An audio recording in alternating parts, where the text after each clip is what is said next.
You're just curious. Just slowly, don't go towards me. This one, 1905 to 1915. Tonight, we look at 6 disturbing camping encounters caught on camera. Real moments, real danger. Don't forget to subscribe for more terrifying footage like this. Let's begin.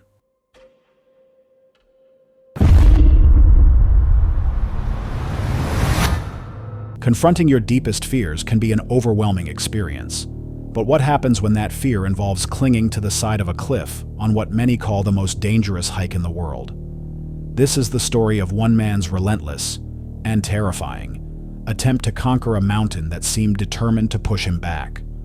A journey that blurs the line between courage and recklessness. Ben Morris, a travel vlogger known for pushing his limits, usually documents cultural exploration and adventure. This time, however, he set his sights on something far more dangerous, the infamous Huashan Plank Walk in China. Joining him was his friend Jamie, who shared his intense fear of heights. Their mission was simple: complete the plank walk. But the mountain had other plans. Their journey began with an unsettling arrival in Xi'an. A heavy, ghostly fog blanketed the city, offering a chilling preview of what awaited on the slopes above. With only 48 hours to spare before their flight home, they decided to save the hike for their final day, a decision that would haunt the rest of the trip. We thought we were going this way. Turns out it is closed in the winter. It's closed in winter. It's closed in winter. It's closed. We're trying to figure out how we get up the mountain without using the cable car. Very confused, we hopped on the 20-minute bus back down the mountain, then enlightened by the advice to just go back us. You're not gonna open the store, bro. No, shut up, stop, because it will open. Stop, please, Jamie. Look at this. Out the window, there is nothing. Oh my days, you can't see anything. From the start, their plan unraveled. The intended walking route was closed for the winter, forcing them onto a cable car ride that disappeared into a blinding white void. At that. Oh my god. It's closed. They were trying to open at 2 p.m, but they changed their mind because of the wind. So they're not going to open. And if you bought a ticket, they'll give you a ride. We are literally the only 2 people at the top of this mountain. Bear in mind as well, we have a flight home. At the summit, they were met with crushing news. The plank walk was closed due to dangerously high winds.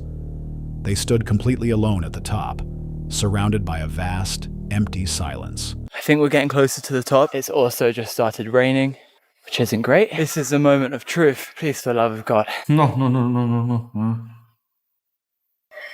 The next rain is close. Can't believe this. I actually can't believe this. If we would have left like 20 minutes. What has happened? Why is there so many people here? It was closed. 2 days we come here now. Today open? I don't know. Oh, It's closed though. closed? The following day, they tried again, but heavy rain kept the path shut.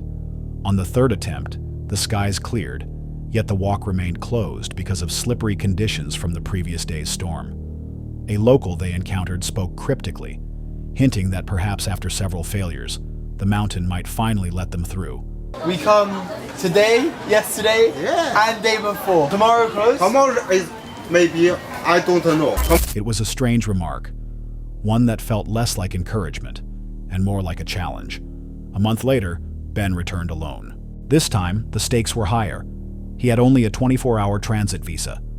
If the walk was closed again, the journey would end in complete failure. Wow, look how clear the sky is this time. Oh my god, it is absolutely freezing. Bad news is I only got given a 24-hour visa for China. Long story short, if the plank walk is closed today, and there is not much I can really do about that. The weather was clear, but a fresh layer of snow and ice coated the mountain, making the climb more dangerous than ever. With no more opportunities left, he pushed onward, determined to reach the planks. Finally, he arrived. The path was open. But there was a problem. He wasn't allowed to go alone. Scrambling to find companions, he convinced a couple to join him, barely avoiding being turned away. Harnessed in, he stepped onto the wooden planks bolted to the sheer cliff face. The drop below was a vertical plunge into nothingness. Every step was a battle against his fear. The cold metal safety cable the only thing between him and the abyss. At one point, He descended a section with no planks at all, just metal rungs hammered into the rock. I'm okay. Just a few thousand feet up with completely undone laces, about to walk over a fucking plank. Okay. Knee out. If anything. Look what is sticking out of my back pocket. My passport. My passport was just sticking out of my jeans back pocket. Then came a moment of chilling realization. His shoelaces were completely untied. Worse still, after returning to solid ground, he discovered that his passport had been sticking out of his back pocket for the entire walk. One wrong movement away from vanishing into the void forever. Was it simply a series of unlucky events, or was the mountain warning him to turn back? The repeated failures, the cryptic words from a stranger, and the dangerous oversights all seemed to carry an unshakable sense of design. Ben Morris may have completed the Huashan plank walk, but it was not a clean victory. It felt less like triumph, and more like escaping a fate that was closing in. Some believed the series of setbacks was nothing more than chance, an unlucky chain of bad weather and poor timing. Others suggest that the mountain itself has a way of testing climbers, throwing obstacles in their path until it decides they are ready, or until they give up entirely. Superstitious locals often speak of Huashan as a place with a spirit of its own, one that doesn't take kindly to overconfidence. If a place seemed to resist your every attempt to reach it, would you keep trying? Or take the hint that maybe you were never meant to be there? Hold on a sec. If you're enjoying this so far, make sure to hit that subscribe button. Let's continue.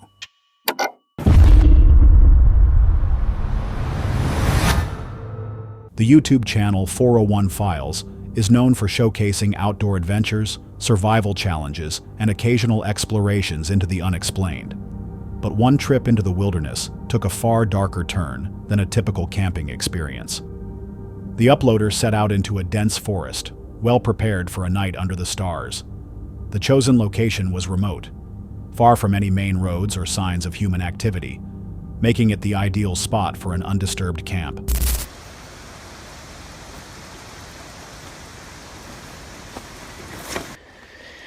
Okay, so it's decision time. Decisions. I've come into this part of the wood now and it's mega dense. Like, I'm talking, there's a tree every 2 foot, kind of dense.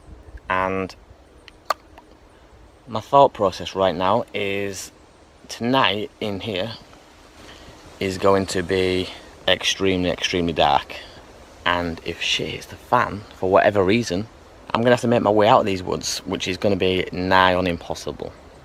So, alternative 2 is I find another part of the wood where the trees are more widely spread apart, but then I've got the thing of I can see all around me 360 degrees for quite a distance, which is equally as scary in my opinion. But the forest canopy was thick, with trees packed so closely together that daylight barely reached the ground. While it offered natural concealment, it also meant that if something went wrong at night, finding a way out would be nearly impossible. Alternatively, there were more open areas nearby, but those came with the unnerving reality of having a clear 360-degree view, and being just as visible in return. I've got all these little sticks to create the perimeter. I've got my fire there, my bike obviously, so I'm going to be sleeping here next to the fire, not too close though obviously, because I've got an inflatable mattress and I don't want that to blow up. One lesson that I've always learned really helps is keep your firewood close to where you're sleeping, because the last thing you want to do is be getting up through the night when it's dark to try and put more more wood on the fire. And yeah, that's pretty much me. I'll give you another angle. As camp was set up, the sounds of the forest filled the air, birds calling, leaves rustling, and the occasional distant cry of an animal. When the sun dipped below the horizon, the forest fell into a heavy, almost suffocating silence. With a fire built and sleeping arrangements in place, the peaceful isolation was almost comforting. But as the hours passed, an unease began to settle in. It started with faint noises in the distance, twigs snapping, soft rustling just beyond the tree line. At first, it seemed like the movements of small animals, but the sounds grew clearer, more deliberate. Something was out there, and it was getting closer. Then, without warning, a scream echoed through the trees. It wasn't the cry of an owl or the call of a fox. It was deeper, disturbingly human-like, yet wrong in a way that defied explanation. I need to think of all the animals that could potentially be living in the same area as me, walking about, doing their own thing, so then I just don't jump to paranormal or mysterious type things. So yeah, that's always something to be wary about, is who else is living in this wood other than me.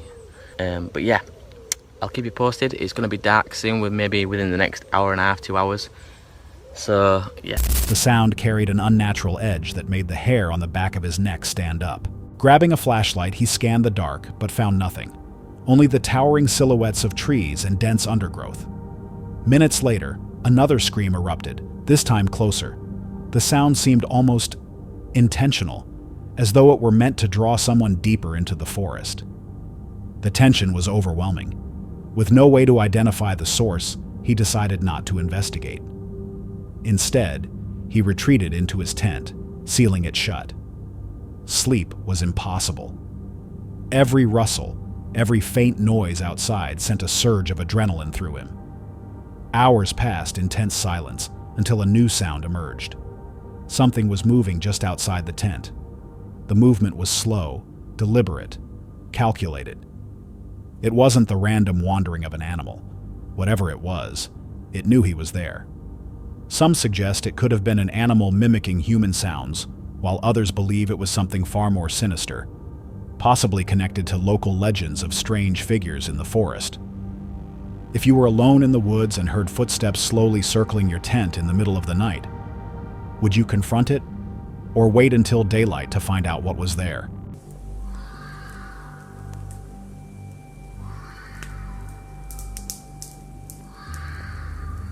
Wow, it's a good job I know what the hell that is, because I would be shitting my pants right now had I not come across that sound before. It's a female fox, a vixen, but to anybody else who doesn't know what that is, it's a woman brutally getting murdered in the middle of the woods.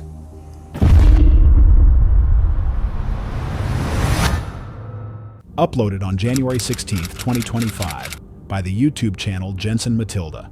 This video documents what was meant to be a thrilling jungle adventure, but it quickly became one of the most terrifying experiences of their lives.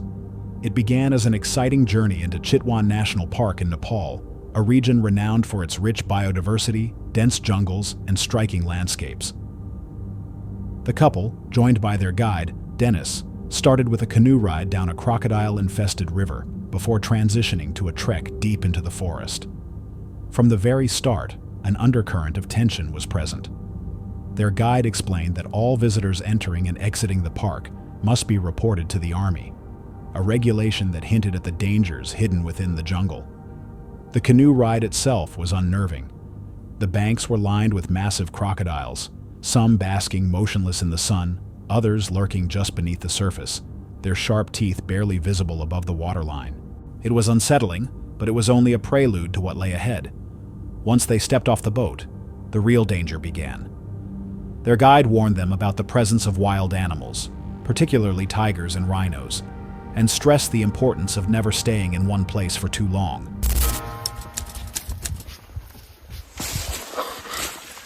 In the jungle.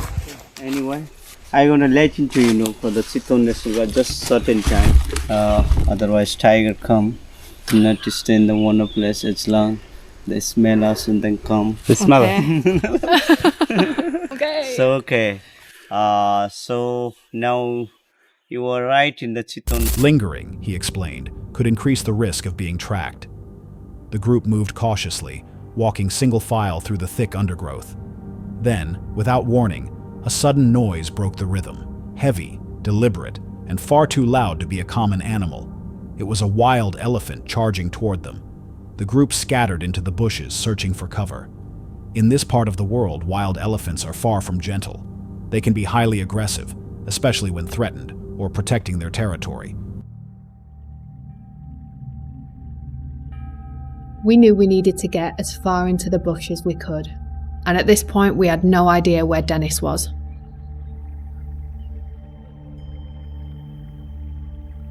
We had absolutely no idea who Ronaldo was.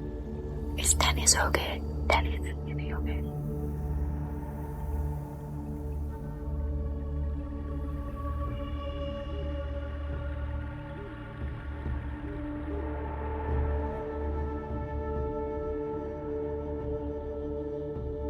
We sat in this bush for a total of 18 minutes. It's a wild elephant.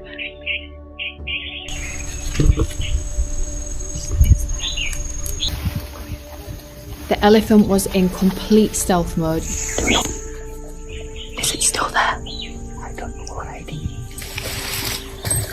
Our guide explained how clever these animals are, and it was more than likely waiting for us to come out of that bush. My mum and dad are gonna kill me watching this. With no clear view of the elephant and still not knowing where Dennis was, we needed a plan. We have to go lower. The couple hid deep in the brush, separated from their guide and uncertain of his location. They sat in silence for what felt like an eternity, nearly 18 minutes, without any clear view of the animal. The elephant's movements were disturbingly quiet, almost as if it was deliberately stalking them. Their guide later explained that wild elephants are highly intelligent and often wait patiently for intruders to emerge before attacking. This meant the animal was likely nearby, watching and listening. It's been head on with a wild elephant. I'm really scared.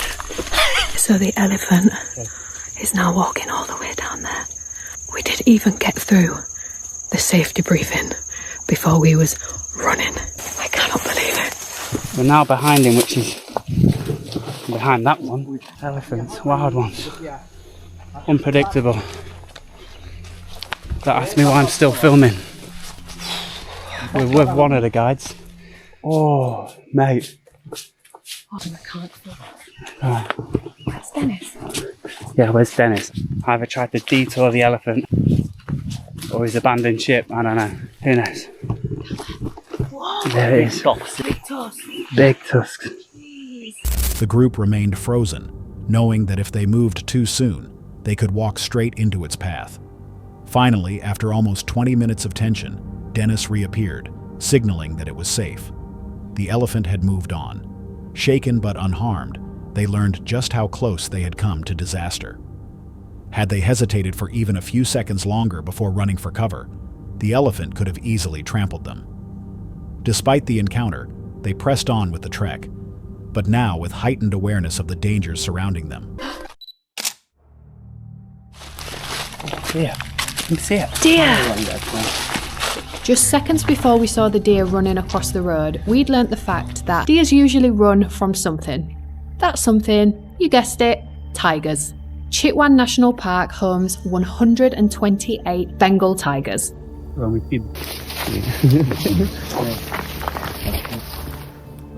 Moments later, they spotted deer running across the trail. Their guide explained that deer often flee from predators, and in Chitwan, that predator is often a tiger. The park is home to 128 Bengal tigers, and while the couple had set out seeking an immersive nature experience, they left with a profound respect for its dangers.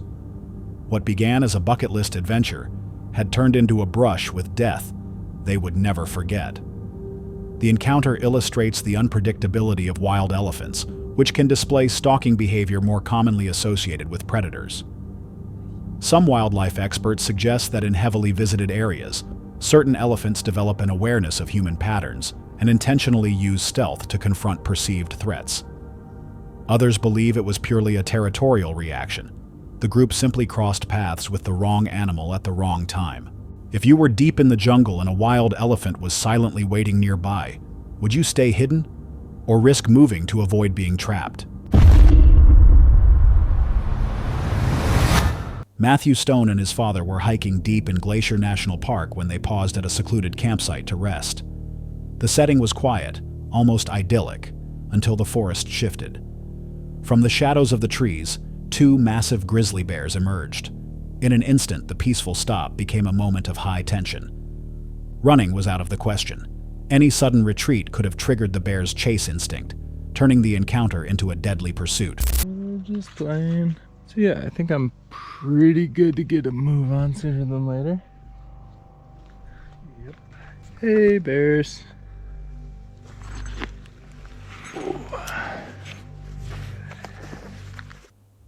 Instead, father and son chose stillness, controlling their breathing and movements. The grizzlies approached with slow, deliberate steps. They didn't immediately display aggression, but their size alone was enough to raise the stakes. Hey, we're good. We're good here. We're good.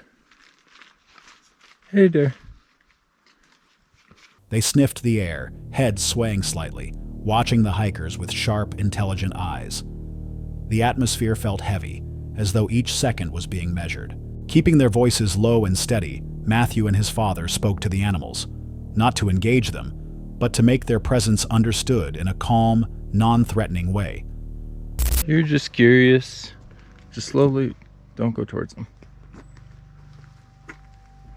Hey, bears. The bears listened, ears twitching, their focus unwavering. With care, the hikers began to back away, never turning their backs, never rushing. Every movement was intentional. The bears followed their retreat with cautious interest, then, without warning, broke attention and wandered back into the wilderness. The entire encounter lasted only minutes, but for Matthew and his father it felt far longer. They had avoided panic, read the animals' behavior correctly, and survived what could have easily turned fatal. Grizzly bears are among the most dangerous predators in North America, capable of sprinting at 35 miles per hour and delivering devastating blows with their claws. The stone's response, staying calm, maintaining eye contact without challenge, and backing away slowly, aligns with established bear safety practices. While their measured approach likely prevented escalation, the bear's initial curiosity could have shifted to aggression in an instant. Encounters like this highlight the razor-thin line between coexistence and conflict in the wild. When you're in a predator's territory and it decides to approach, are you truly negotiating for safety or simply relying on the animal's mercy? Uploaded by the YouTube channel Brian's Paranormal Travels, this episode follows the host to the edge of Amsterdam, where he camped just a short walk from one of the city's most obscure and unsettling locations, a long-abandoned cemetery known only as the House of Question. His plan was straightforward: explore during the day, document the site, and determine whether its dark legends had any truth behind them.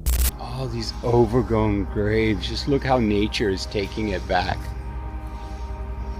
How incredible. Oh, I was just walking here and I got some hits on the EMF. And it's kind of like I get this sense when I'm walking that I feel a sense of cold and eeriness in a way. Hard to explain. Like right now, I'm sincerely got chills. And I looked down and I saw the EMF going off. Yeah, right here. It's not strong. A real strange thing, my spirit app today, here in this cemetery, keeps on turning itself off. I'm not quite sure if that's a problem with my phone or is something in this cemetery turning it off. Doesn't want something to communicate with me. Because what he found in those overgrown burial grounds would leave even the most skeptical mind unsettled. The cemetery was a place where nature had reclaimed the land. Gravestones leaned at precarious angles. Ivy crept over names long since forgotten, and the air felt unusually still. Even in the warm light of day, there was a tension in the atmosphere. Beautiful park here. Oh, whoa, whoa, whoa, whoa, whoa. I just got crazy chills. Crazy chills. Crazy chills. What did you just do? Did you touch me? Nothing. You just touched me? Was that you? Please don't do that again. That was not pleasant. I got a burning on the back of my neck right now. Okay, if that was you, please do not touch me again in that way. Oh man, I have to check when I get home. Man, this is crazy. Getting strong EMF here. So when I had the sense to come back here in this part of the park, And I noticed the noise over there from the construction's getting louder and more harsh. I don't think that has anything to do with the graveyard, but maybe it's antagonizing the spirits here. But I had the sense it wanted me to come back here. So the EMF, so I was just getting, yeah, it's become almost non-stop back here in this back corner. And I didn't want to come back here because a sense that the forest itself was holding its breath. As Brian explored, his EMF reader began to spike without warning. Each surge coincided with a distinct drop in temperature. His equipment also behaved erratically, with a spirit communication app repeatedly shutting down for no apparent reason. Whether it was a technical fault or something else entirely remained unclear. He found himself drawn toward the far back corner of the cemetery, an area he had initially avoided because of nearby city construction, but the pull became impossible to ignore. When he reached it, the EMF spiked again, this time steady and relentless. Among the gravestones, he noticed markers belonging to children, their lives cut tragically short. The air felt heavier here, as if the weight of grief had never lifted. Then, the sensation changed, from oppressive sadness to the unmistakable feeling of being watched. oh my, look how sad. This one, 1905 to 1915. Oh, the poor girl's only 10 years old. Maybe that's one of the children's spirits they say they hear here in the cemetery. Oh my goodness, and there's another one in here. Oh wow. Folks, I am literally, I'm not kidding you, I am being followed in here, and it's a really, really strange vibe. It's an old man, and it's not a, it's just, he keeps following me around, and it's really the creepiest thing ever. I had that happen at a cemetery in Paris, where some old dude just happened to pop up on me near a crypt. And in here, I literally have an old guy following me around. I've been going around the cemetery for a while. I stopped filming and I just wanted to take some photos and look around. Guy, everywhere I turn and everything, the guy is like literally right over there. And every time, and I said hello to him as I walked by, he didn't even respond. He just gave me a really weird look. It was then that he saw him. An old man, pale and silent, standing among the graves. He didn't speak, didn't make any clear movements, but he followed. Each time Brian changed direction, the man adjusted his position, keeping the same distance but never breaking eye contact. There were no words, no gestures, only a fixed stare that seemed more territorial than curious. The encounter recalled a similar experience Brian once had in Paris, when an unidentified elderly man appeared near a crypt and shadowed his every move. This time, after circling the cemetery several times, the presence still lingered. Eventually, Brian left, but the sensation of being followed stayed with him. It was a haunting that required no shadows, no midnight setting, only the silent persistence of something or someone unwilling to let go. Paranormal investigators often debate whether such encounters are ghostly in nature or rooted in the living world. The silent man could have been a caretaker, a local resident, or simply another visitor. But his unresponsiveness and precise mirroring of movements suggest an intent beyond casual observation. Some theories in supernatural research propose that certain locations carry sentinels, recurring apparitions or human presences whose purpose is to monitor trespassers. Whether the figure was corporeal or spectral, the effect on the witness was the same, a deep sense of intrusion into something guarded. If you found yourself alone in a remote cemetery and realized a stranger was shadowing your every move in silence, would you confront them or leave without looking back?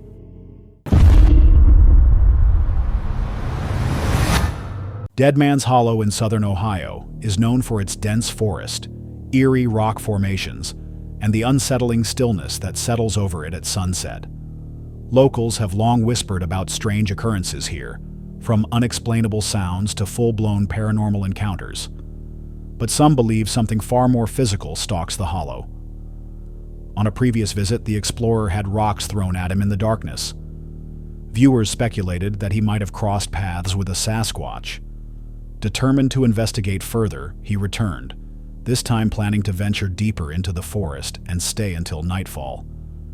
Hey guys, what's going on? Today I am back here at Dead Man's Hollow in Southern Ohio. If you watched the previous video I made here, you'll know that some pretty creepy things happened to me once the sun went down. So today I thought I would come back and give myself a little more time to get back there and let you guys see what it looks like in the daytime. There are some pretty cool rock formations that I want to check out. And if everything goes according to plan, we'll camp out for a little while until the sun goes down and we'll see what happens. So you guys want to stay tuned for that. All right, just coming in, I can already see that there is a tree down. And I hope this is not a sign of things to come. We've had a lot of storms here in the area lately, but it's already going to be quite a trek, and things like this are only going to make it more difficult. So let's see how it goes.